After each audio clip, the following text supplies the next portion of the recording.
Welcome to another irregular show. I am the host with the most, aka Sleepy Melbourne, in the building, and we are here to talk about Tower of God chapter 647. Make sure you guys like, subscribe, and comment below. But let's get started.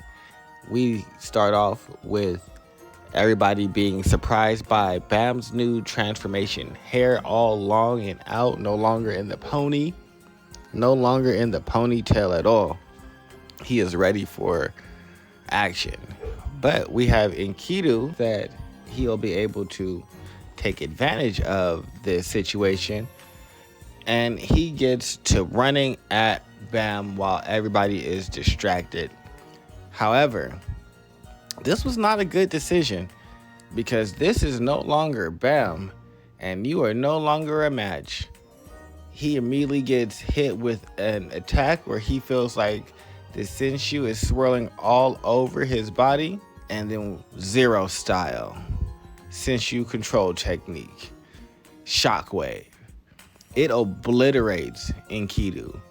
Eyeballs flying all over the place, body parts blown away, just immediately destruction. Just pure, unadulterated destruction. And I'm here for it. We get the shocked reactions of everybody around just staring in disbelief at the actions of Bam.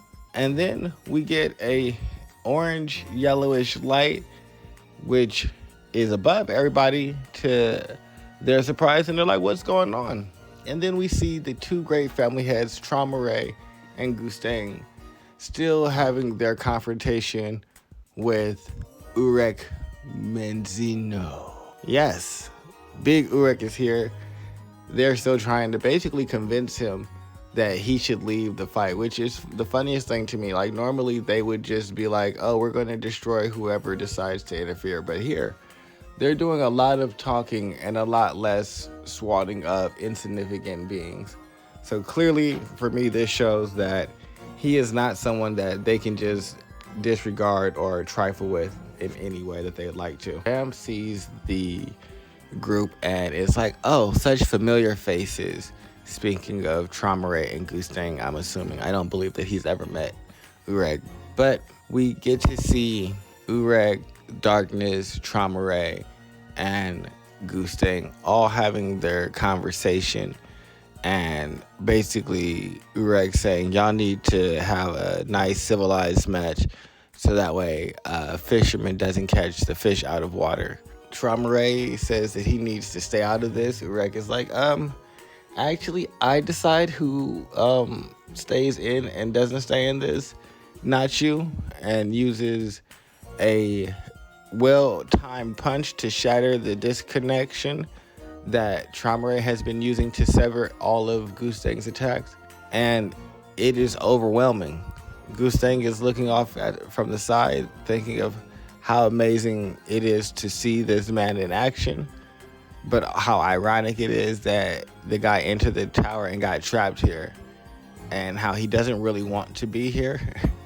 And it's kind of a joke that the person that's stopping them is someone who isn't necessarily interested in the tower affairs, but his two friends and Yuri Zahad and Bek Ryu do have concerns for the tower, and so since he's here and they care, he helps out when they ask him to.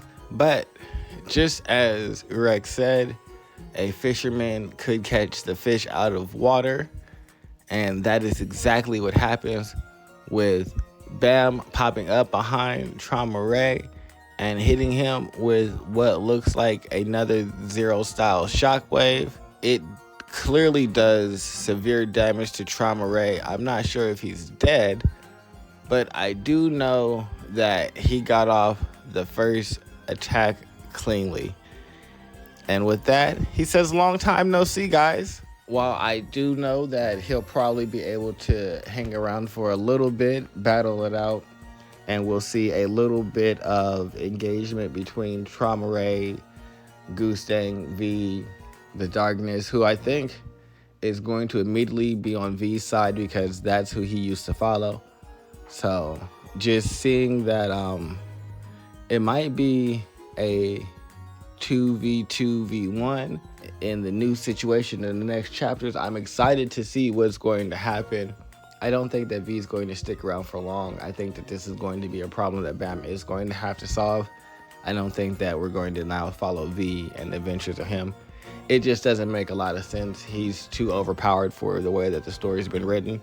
I do think that it is a trial that Bam's going to have to overcome, which is something that I've kind of been thinking for a while, where he's been just absorbing everything inside, and at some point he's going to have something inside of him that will probably be a little bit too powerful for his level of control at the moment.